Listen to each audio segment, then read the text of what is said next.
11 जनवरी 1966 Tashkent समझौते के ठीक 12 घंटे बाद लाल बहादुर शास्त्री जी की मृत्यु हो जाती है और इसकी वजह बताई जाती है हार्ट अटैक। लेकिन कई लोग इस मौत को प्राकृतिक मौत नहीं मानते, बल्कि उनका कहना है कि शास्त्री जी का मर्डर किया गया था। जब शास्त्री जी की डेड बॉडी को हमारे देश में लाया गया तो उनका शरीर नीला पड़ चुका था और कहीं कहीं पर कटने के भी निशान थे। कुछ लोगों का कहना है कि शास्त्री जी को जहर देकर मारा गया। आखिर क्या है शास्त्री जी की मौत का रहस्य? आखिर क्या हुआ था उस रात? क्या ये मृत्यु प्राकृतिक थी या फिर कोई हत्या? आइए समझने की कोशिश करते हैं।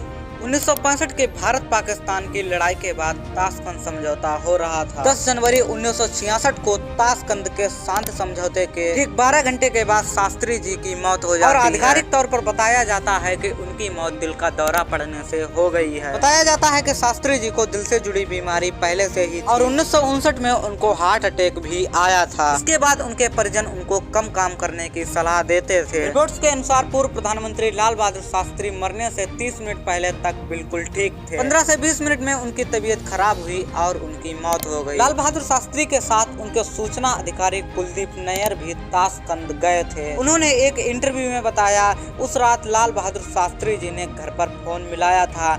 जैसे ही फोन उठा उन्होंने कहा अम्मा को फोन दो। उनकी बड़ी बेटी फोन पर आई थी और उसने कहा अम्मा फोन पर नहीं आई। उन्होंने पूछा क्यों? जवाब आया इसलिए क्योंकि आपने हाजी पीर और थितवाल पाकिस्तान को दे दिया। वे बहुत नाराज हैं। इस बात से शास्त्री जी को बहुत ही धक्का लगा और इसके बाद कुलदीप नैयर का कहना है कि वे कमरे का चक्कर लगाते रहे और बाद में उनको पता चला कि भारत में उनके इस निर्णय की आलोचनाएं की जा रही हैं। समझौते के बाद कई लोगों ने शास्त्री जी को अपने कमरे में परेशान हालत में टहलते देखा था। उस वक्त भारत पर रूस और अमेरिका दोनों तरफ से दबाव था कि पाकिस्तान को ये इलाके वापस कर दिए जाएं। परिस्थिति ऐसी थी कि लाल बहादुर शास्त्री को ये फैसला ना चाहते हुए भी लेना पड़ा। लेकिन शास्त्री जी की मौत के बाद कई लोगों ने मौत के कारणों को जानने के लिए इसकी मांग की थी। ऐसा क्यों है? इसके भी कई कारण हैं। उनकी मौत के बाद उनकी पत्नी ललिता शास्त्री का दावा है कि उनके पति को जहर देकर मारा गया है और वहीं उनके बेटे सुनील शास्त्री ने कहा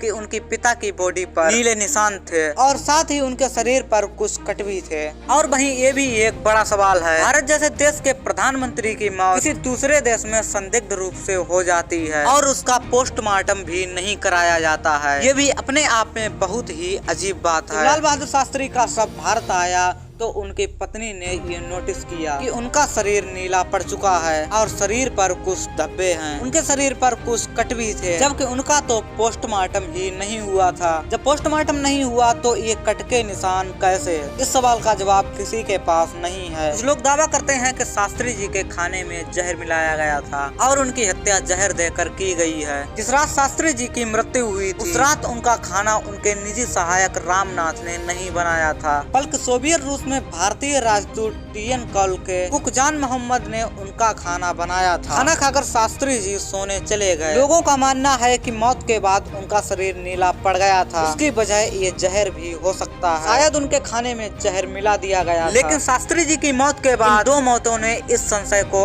और भी बढ़ा दिया। ये इस मामले की एक चौंकाने वाली बात थी। सरकार द्वारा शास्त्री जी की मौत पर जाँच के लिए एक जाँच समिति का गठन किया गया। उनके निजी डॉक्टर आर्यन सिंह और निजी सहायक रामनाथ की मौत अलग अलग हादसों में हो जाती है। लेकिन इसमें खास बात यह है कि ये दोनों लोग शास्त्री जी के साथ ताशकंद के दौरे पर गए थे। लोग शास्त्री जी की मौत पर तरह तरह के सवाल उठाते रहे हैं, लेकिन उनकी मौत का रहस्य आज भी रहस्य बना हुआ है। ये कुछ कारण थे जिसकी वजह से शास्त्री जी की मौत को हत्या बताया जाता है। वैसे आपको क्या लगता है कि आखिर क्यों सरकार ने इनका पोस्टमार्टम नहीं कराया? क्यों इस मौत की कोई भी जाँच पड़ताल नहीं की गयी? क्या ये मौत एक हत्या हो सकती है? कमेंट बॉक्स में अपने विचार हमसे साझा जरूर करें और इसी तरह के इंफॉर्मेटिव वीडियोज के लिए चैनल को सब्सक्राइब जरूर करें।